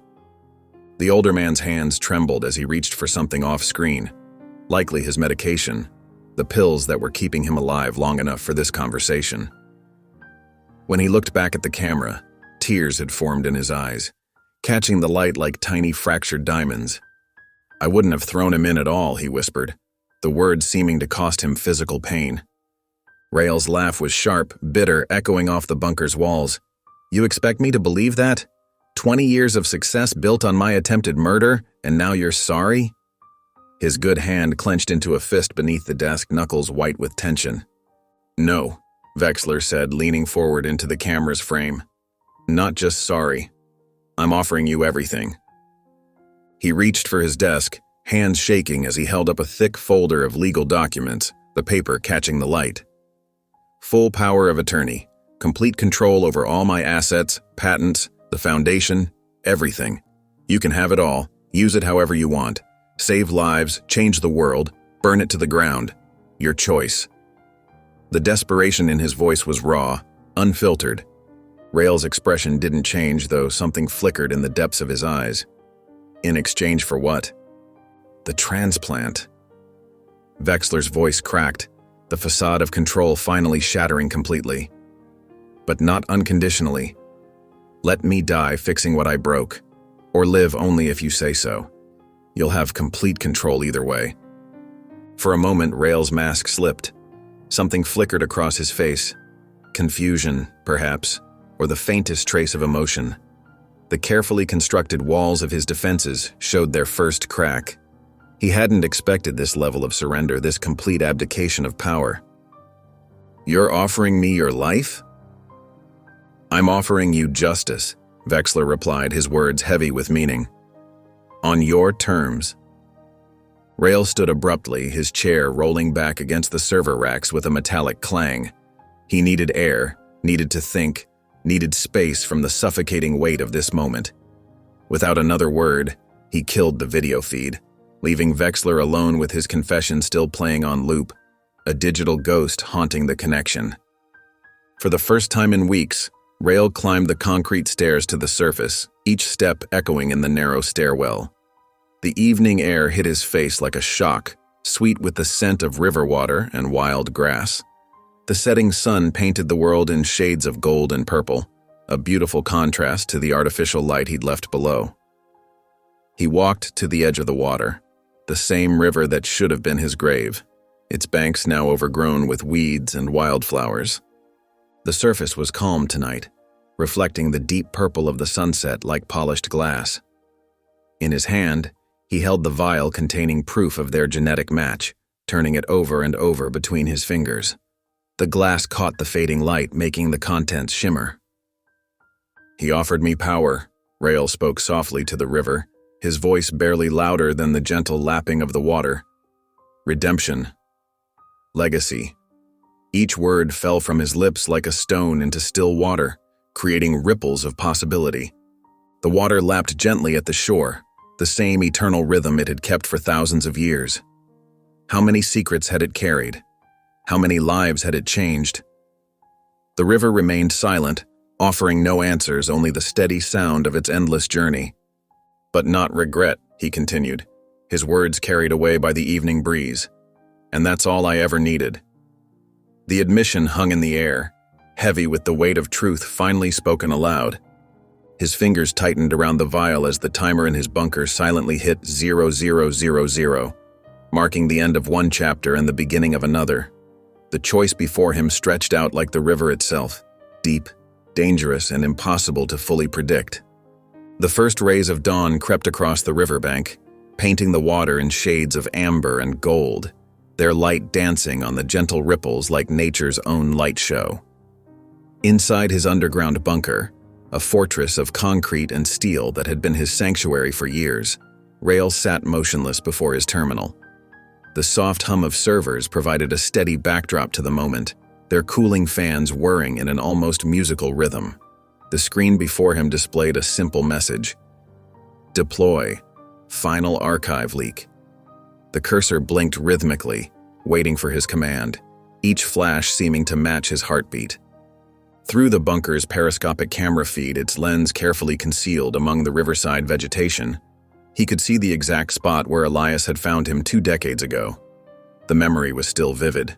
The stories Elias had told him of that night, of hearing a faint cry that led him to a miracle. The water moved slowly this morning, peaceful and indifferent to the weight of what was about to happen. 20 years of pain, secrets, and carefully gathered evidence. Thousands of documents, hundreds of recordings, countless traces of corruption, all compressed into digital files, ready to shatter Christopher Wexler's world forever. Rail's fingers hovered over the keyboard, trembling slightly despite his usual steady control. He thought of Elias, whose weathered face and gentle eyes had always carried wisdom beyond words. Elias, who had taught him that every action carried weight, that revenge and justice weren't always the same thing. His adoptive father's voice seemed to whisper in his ear, reminding him of long conversations by the firelight about moral choices and their consequences. But he also remembered the contents of those files, the cold calculation in Wexler's voice as he ordered an infant's death, the systematic erasure of records, the decades of lying while building an empire on that foundation of darkness.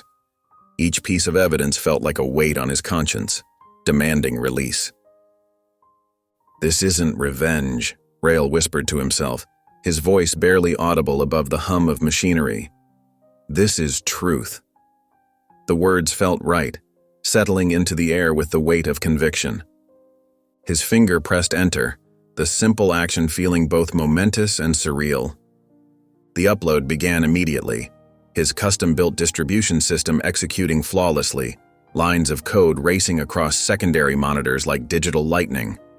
Encrypted packets scattered across the globe, finding their designated targets with surgical precision. Major news networks, investigative journalism platforms, social media hubs, and activist networks all received their pieces of the puzzle simultaneously, each packet containing its own verification protocols and authentication keys. The enhanced footage played in crystal clarity, each frame meticulously restored and stabilized. A younger Christopher Wexler in his expensive suit, standing by the river's edge, his face illuminated by security lights that caught every micro-expression of determined cruelty. The bundle containing infant Rail, wrapped in what analysis had shown to be an expensive hospital blanket. The deliberate release, the splash that seemed to echo across decades. The audio, cleaned and amplified through hundreds of processing hours, captured every word of Wexler's cold command. "Make sure it's over quickly." His voice carried no emotion, as if he were disposing of an inconvenient document rather than his own flesh and blood. Supporting documents flooded out alongside the video, a digital tsunami of truth, internal memos ordering the destruction of birth records, their metadata intact and verifiable, financial transfers to silence potential witnesses, tracked through shell companies and offshore accounts, email chains discussing the permanent solution to the air problem, each message authenticated by digital signatures and server logs. Each piece of evidence had been meticulously verified, annotated, and cross-referenced, forming an unbreakable chain of accountability. Rail's monitoring systems tracked the spread in real time, multiple screens showing the information's journey across networks and platforms. Within minutes, the footage appeared on major news tickers, breaking through regular programming. Within an hour, it dominated every social media trend globally, spreading faster than any viral campaign in history. Journalists scrambled to verify the supporting documents, finding them irrefutable, their authenticity confirmed by multiple independent sources. The story exploded across time zones, language barriers, and cultural divides, a truth too powerful to be contained. The reaction was immediate and overwhelming, a digital tsunami that quickly became a real-world earthquake. Hashtags multiplied across platforms. #Vexler crimes, #Justice for Ghost, #corporate murder. Crowds began gathering outside Vexler tech offices worldwide, their numbers growing by the minute, carrying signs and chanting for justice. Government agencies issued statements announcing criminal investigations, their carefully worded press releases barely concealing their eagerness to distance themselves from the scandal. Stock traders dumped Vexler tech shares en masse, triggering circuit breakers as the price plummeted, years of market value evaporating in minutes. Former allies rushed to distance themselves, their loyalty proving as shallow as their earlier praise. Board members resigned in rapid succession. Their resignation letters leaked almost immediately to the press. Partner companies severed contracts, their legal teams working overtime to find escape clauses. Politicians who had once courted Vexler's favor now called for his prosecution, their previous photos together disappearing from social media accounts. The carefully constructed facade of Christopher Vexler, visionary CEO, philanthropist, tech pioneer, crumbled in real time, revealing the rot beneath. But Rael felt no triumph as he watched the destruction unfold, no satisfaction in seeing his biological father's empire collapse. Instead, Elias's words echoed in his mind, spoken during one of their last conversations. "What you destroy defines you as much as what you build." He looked at his hands, one whole, one partial, a permanent reminder of survival, and thought about power, about choices, about the fine line between justice and vengeance. Each finger on his damaged hand seemed to carry a memory of Elias's teachings about responsibility and consequence. The morning wore on, sunlight growing stronger outside while Rael remained in his underground sanctuary. News helicopters circled Vexler's mansion, their cameras capturing footage of police vehicles arriving to place him under house arrest, their lights flashing against the mansion's expensive facades. Medical teams came and went, treating his deteriorating condition with increasing urgency. Rael intercepted their reports. Multiple organ systems were failing, his body weakening without the transplant he'd begged for. The same genetic flaw that had once made him an inconvenience now proving his undoing. Inside his fortified penthouse, Christopher Vexler sat alone in his home office, watching his life's work dissolve on multiple screens. The footage of his younger self played on endless loops across news channels, each replay a fresh indictment. His face twisted with cold determination as he ordered a baby's death, now burned into the world's consciousness forever. The contrast between that younger version and his current state, pale, trembling, diminished, seemed like justice made manifest. Vexler's trembling hand reached for the remote, age spots visible on skin that had once seemed ageless in magazine covers. The screens went dark one by one until only his reflection remained in the black glass, showing him a truth he could no longer deny.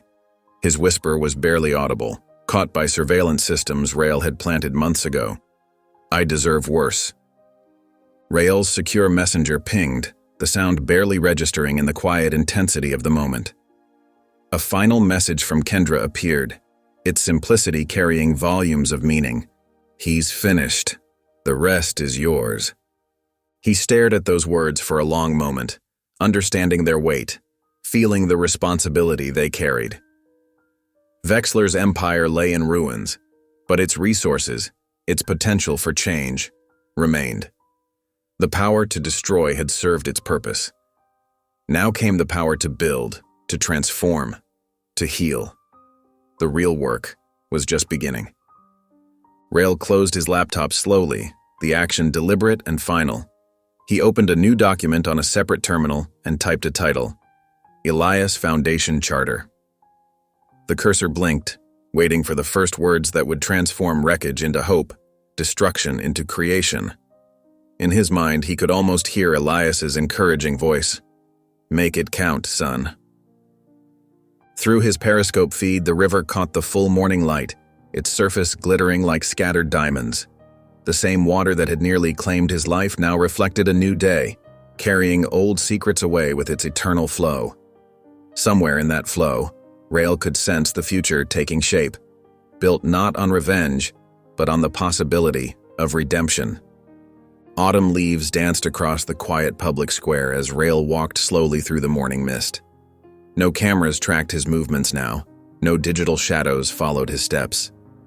The weight of masks and secrets had lifted, replaced by a different kind of responsibility. The newly established Elias Foundation headquarters rose before him, a modest building of glass and reclaimed wood, deliberately understated compared to Wexler Tech's former chrome and steel monuments. Inside, teams were already at work, coordinating educational programs, managing technology distribution networks, and developing advanced prosthetics for children in need. Rael paused to watch a group of kids touring the Foundation's public makerspace through the window, their eyes wide with wonder as they explored 3D printers and basic robotics kits. One boy with a prosthetic leg pointed excitedly at a holographic display showing new mobility designs. The sight made Rael's chest tighten with emotion. The Foundation's funding had come entirely from seized Wexler assets, patents, properties, and intellectual property now repurposed to serve those who needed help most. The irony wasn't lost on Rael. The same wealth that had once tried to erase him would now help ensure no child felt erased again. He turned away from the building and walked the familiar path to the riverside cemetery. The morning air grew cooler as he approached Elias's grave, nestled beneath an old oak tree. Fresh flowers from local villagers still appeared regularly, people who had known the quiet fisherman, never suspecting his role in raising the mysterious ghost who had brought down an empire. Rael knelt and carefully placed a small bronze plaque against the headstone. The morning light caught the engraved words, "To the man who pulled me from silence." His fingers traced the letters, remembering Elias's weathered hands teaching him to fish, to build, to think beyond revenge. "You showed me a better way," Rael whispered. "I hope I used it well." His secure phone buzzed, one of the last pieces of his old life still active. A final encrypted message from Kendra appeared. "Testifying next week. The whole truth comes out. Board's cooperating fully. You broke their machine perfectly. Thank you for trusting me to help. K." Rael smiled slightly and typed back, "We broke it together." He looked at news headlines on his phone one last time. The mystery hacker Ghost had become a digital legend, a symbol of justice in a corrupt system. Conspiracy theories and documentaries tried to uncover his identity. Some called him a hero, others a terrorist. None would ever know his face. Walking back to his temporary shelter, Rael initiated the final purge protocols. One by one, his systems wiped themselves clean. Encrypted drives fragmented and overwrote their data. Ghost's digital footprints dissolved into unrecoverable noise. In his hand, he held the last physical remnant of his connection to Christopher Wexler, a small drive containing the DNA profile that could have saved his biological father's life.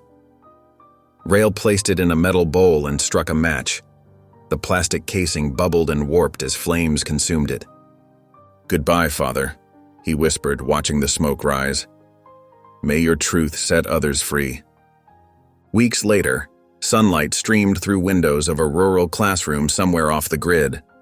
Simple desks filled with eager faces, children from nearby orphanages and group homes, each carrying their own stories of loss and resilience. Diagrams of solar panels covered the walls alongside student artwork. Rael moved between the desks, helping small hands connect wires and align cells. His left arm, with its visible difference below the elbow, no longer drew stares. These kids had their own differences to navigate. Missing limbs, trauma-induced disabilities, the invisible scars of abandonment. A girl near the front raised her mechanical arm, servos whirring softly. The prosthetic was one of the Foundation's early prototypes, designed for growth and adaptability. Her eyes sparkled with curiosity as she asked, "Mr. Rael, were you always this smart?" Rael paused, looking at her earnest face. He thought of long nights learning code in Elias's shack, of anger transformed into purpose, of revenge yielding to something greater. A gentle smile crossed his face as he answered, "No. I just listened better than most." Moving to the window, Rael watched the river flow past the schoolhouse. The same eternal water that had nearly claimed his life now brought life to these hills, to these children, to this new purpose he'd found. His voice carried quiet certainty as he spoke to himself. "Vengeance made me a ghost, mercy let me live again." If you enjoyed the story of Ghost, I handpicked this next story that you will enjoy. Please don't miss this one. Click here to watch it.